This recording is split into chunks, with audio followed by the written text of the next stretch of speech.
हत्यारों के बारे में, यानी लवलेश, सनी और अरुण मौर्य के बारे में जो जानकारियां अभी तक मिली हैं, उसके मुताबिक ये तीनों ही अलग अलग जगहों के हैं, एक साथ नहीं रह रहे थे। कैसे? तीनों ही अलग अलग जगहों के, लवलेश तिवारी बांदा का, सनी कासगंज का, अरुण मौर्य हमीरपुर का। लेकिन इन तीनों का साथ आना और कैसे इस हत्याकांड को अंजाम देने के लिए साथ आना, इनकी आर्थिक मदद किसने की, किसने इस पूरे प्लान को अंजाम दिया, ये सारी जानकारियां भी ये सामने रख पाएगी पुलिस, इसकी उम्मीद की जा रही है। क्योंकि अभी तक तो सिर्फ यही आ रहा है कि इन तीनों ने हत्याकांड को अंजाम दिया, लेकिन मोटिव क्या है? मेन बात यह है कि गुड्डू मुस्लिम अपना गैंग और इसी के साथ साथ अतीक से बड़े गैंगस्टर बनने की मंशा, ये अभी तक प्राथमिकी में आई है। लेकिन इसी के साथ साथ पुलिस और ज्यादा जानकारियां इन तीनों के बारे में दे, ऐसी उम्मीद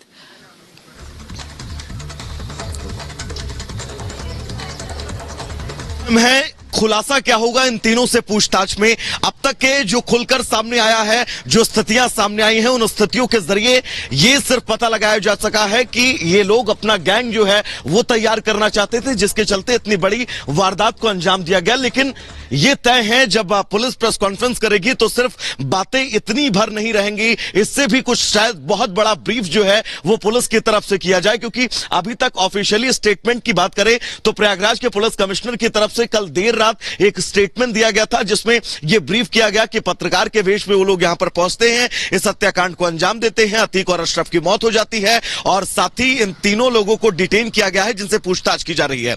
उसके बाद अब जब 3 बजे ये प्रेस कॉन्फ्रेंस होनी है, इस प्रेस कॉन्फ्रेंस में यह तय है कि तमाम और राज हैं, जिस तमाम राजों से अब पर्दा हटने वाला है, ताकि यह समझा जा सके कि इस कत्ल के पीछे वाकई असल मंशा क्या थी।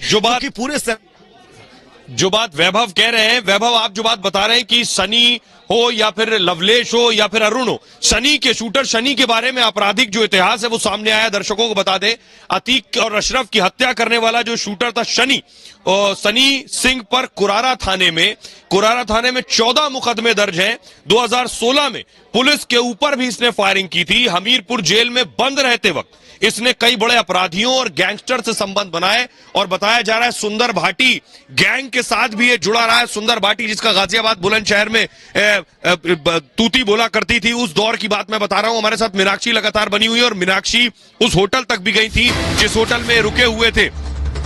बड़ी खबर दर्शकों को हम बता रहे हैं, शूटर सनी सिंह को लेकर ये बड़े खुलासे सामने आ रहे हैं। आरोपी सनी पर 14 केस दर्ज है और हमीरपुर के कुरारा थाने में ये केस दर्ज है सनी के ऊपर। सनी का गैंगस्टर सुंदर भाटी से भी संपर्क बताया जा रहा है। मीनाक्षी हमारे साथ बनी हुई। मीनाक्षी, बताइए जरा, ये लोग होटल में कब से रह रहे थे? प्रयागराज में कितने दिन से रुके हुए थे?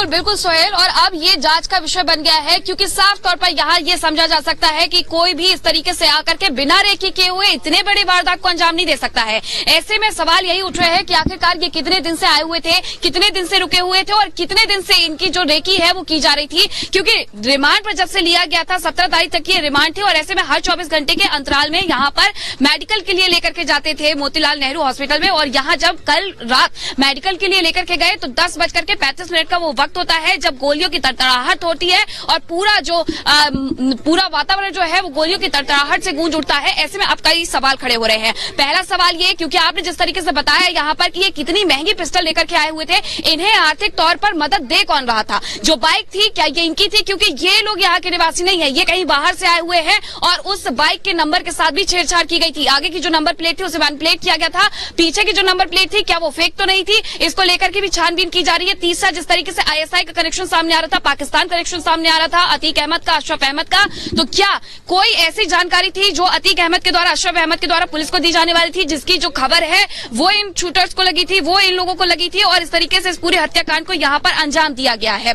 जिस तरीके की तस्वीरें कल प्रयागराज ने देखी है, वो तस्वीरें सिर्फ प्रयागराज के दिल नहीं दहला रही हैं, बल्कि देश का दिल दहला रही हैं। हमने सड़कों पर देखा था कि लोग जो है वो रात के 11 बजे अपनी सड़कों पर निकल करके बाहर आ गए थे। सड़कों को पूरी तरीके से घेरा हुआ था और लोग बस ये समझना चाह रहे थे कि आखिरकार हुआ क्या है। जब उन्हें ये जानकारी होती है कि माफिया ब्रदर्स पर यहाँ हमला किया गया है, उनकी हत्या कर दी गई है, तो लोग भी यहाँ पर सन्नाटे में थे और साफ तौर पर यह समझने का प्रयास कर रहे थे कि आखिरकार जिस व्यक्ति की तूती बोलती थी प्रयागराज में, उसके साथ ऐसा हश्र करने वाले ये 3 लोग हैं कौन? और अब यही छानबीन की जा रही है। जैसे ही इन्होंने सरेंडर किया, पुलिस उसी के बाद से लगातार इन लोगों से पूछताछ कर रही है और लगातार पूछताछ के साथ साथ कई ऐसे अहम सुराग हैं जो अब पुलिस के हाथ लगते जा रहे हैं। आज 3 बजे जो प्रेस कॉन्फ्रेंस होने वाली है, उस प्रेस कॉन्फ्रेंस में अब ये देखना बेहद दिलचस्प होने वाला है कि आखिरकार यहाँ क्या जानकारी साझा की जाती है, क्योंकि लोगों के मन में कहीं ना कहीं सवाल है कि कौन लोग थे ये, वो कहां से आई। क्योंकि जो जानकारियां हमें अभी मिल रही हैं मीनाक्षी, जो जानकारियां हमें मिल रही हैं कि ये हमने शुरू में ही अपने दर्शकों को बताया कि कैसे जिगाना मेड पिस्टल जो जिससे अतीक और अशरफ की हत्या की गई, ये तुर्की में बनी पिस्टल है और ये भी कहा गया कि ऐसी ही पिस्टल से मूसेवाला की भी हत्या की गई थी। अब सवाल ये है कि ये इन हत्यारों तक कैसे पहुंची, क्योंकि जो जानकारी हमारे पास है वो ये कि ये इस तरह की ये जो जिगाना मेड पिस्टल है ये पाकिस्तान के रास्ते अवैध रूप से देश में आती है।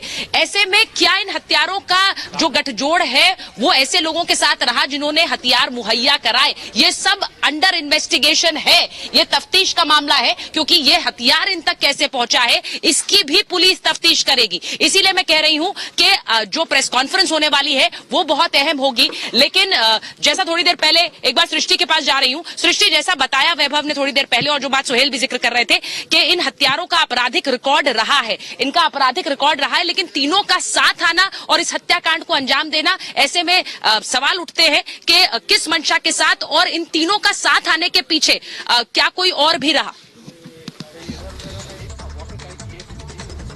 बिल्कुल सुचारिता, देखिए यही सवाल है। जैसा मीनाक्षी ने अभी रिपोर्ट भी वहां से दिखाई थी होटल से, यही ढूंढने की कोशिश पुलिस लगातार कर रही है कि आखिरकार जिस होटल में भी, जिस लॉज में ये रुके हुए थे, क्या वहां पर सिर्फ यही 3 थे। वो डीवीआर भी लेने का मकसद यही है कि ये समझा जाए कि कब आए थे, किस तारीख को आए थे, कितने बजे आए थे, कितने लोग थे, क्या सिर्फ ये 3 आरोपी थे जिन्होंने हत्या का मन बनाया था। जैसा मैंने पहले भी कहा कि ऐसा नहीं हो सकता कि तीनों ने एक साथ कि चलो आज अतीक की हत्या करते हैं, ऐसा नहीं होता। इसके लिए प्लानिंग करनी है, प्लॉटिंग करनी है, पुलिस की कड़ी सुरक्षा है। लगातार हर कोई देख रहा है कि साबरमती से ये दूसरी बार किस तरीके से अतीक अहमद को, बरेली से अशरफ को यहां पर लाया गया और भारी सुरक्षा बलों से लैस होकर उत्तर प्रदेश की पुलिस ने इन सभी दोनों को यहां पर लाया। आपने देखा कि पूरे सफर की रिकॉर्डिंग की गई थी। तो यहां पर कहां ये पॉइंट इनको मिला कि कहां पर सुरक्षा कम है और कैसे हम हमला कर सकते हैं, क्योंकि जिस तरीके से पाकिस्तान और आईएसआई कनेक्शन आया है, सिर्फ अतीक अहमद और अशरफ जो है वो ऐसे ही अपना काला साम्राज्य लेकर इतने बड़े माफिया,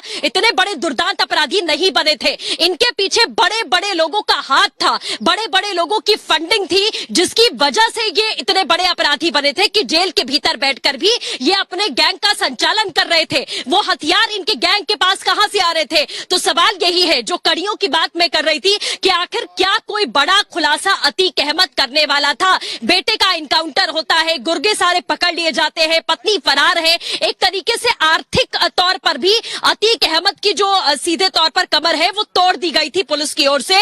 ईडी ने भी 150 करोड़ की अवैध संपत्ति अतीक अहमद की जब्त कर ली थी। कई ऐसी कंपनियां हैं जिसके बारे में खुलासा हुआ था जिससे अवैध तरीके से लेन देन किया जाता था। यानी कि अतीक अहमद के पास कुल मिलाकर कुछ बचा नहीं था, सब कुछ उसका ध्वस्त हो चुका था। तो बहुत ज्यादा गुंजाइश थी कि वो एक एक करके अपने तमाम राज यहां पर खोलने वाला था। और क्या उस राज से कोई डरा जिसकी वजह से ये हत्या की साजिश रची गई है। हालांकि ये भी एक थ्योरी है, ये एक थ्योरी है अभी जिसका निष्कर्ष क्या होगा ये पुलिस बता सकती है कि पूछताछ वो कर रहे हैं, तफ्तीश वो कर रहे हैं। क्योंकि कल पुलिस कमिश्नर की ओर से सिर्फ इतना बताया गया और कल से लेकर हत्या हुई है 10:30 बजे और 12, 12:30 बजे के करीब कमिश्नर ने अपना स्टेटमेंट दिया था। उसके बाद से आज दोपहर 1 हो चुके हैं, लेकिन अभी तक ऑफिशियली कोई स्टेटमेंट जारी नहीं किया गया, जिससे समझा जा सकता है कि पुलिस इन्वेस्टिगेट कर रही है। एसटीएफ की टीम लगातार तीनों आरोपियों से पूछ रही है, कोर्ट में पेशी होगी, रिमांड मांगी जाएगी और उस रिमांड का मकसद यही होगा। ये भी आ रही है कि अतीक और अशरफ का जो पोस्टमार्टम शुरू हो गया है, सृष्टि है कि पोस्टमार्टम 6 से 8 घंटे चल सकता है। जी हाँ, बड़ी खबर अपने दर्शकों को दे रहे हैं कि 6 से 8 घंटे पोस्टमार्टम चल सकता है। यानी आप सोच लीजिए, पोस्टमार्टम अगर अभी शुरू हुआ है थोड़ी देर पहले, तो 6 से 8 घंटे ये पोस्टमार्टम चलेगा और उसके बाद ही उनके शवों को दफनाने के लिए लाया जाएगा। यानी कब्र खोद ली गई है, लेकिन उससे पहले पोस्टमार्टम की जो प्रक्रिया है उसमें समय लगेगा। अतीक अहमद और उसके भाई अशरफ का पोस्टमार्टम जो कि शुरू हुआ है तकरीबन 6 से 8 घंटे उसमें लगेंगे। जैसा हमने कहा कि एक पैनल है डॉक्टर का और डॉक्टर्स का एक पैनल जो कि इस पोस्टमार्टम को अंजाम दे रहा है और यहाँ पोस्टमार्टम के बाद उनके शवों को लाया जाएगा। दो चीजें एक साथ साथ चल रही हैं, अपने दर्शकों को एक बार बता दे।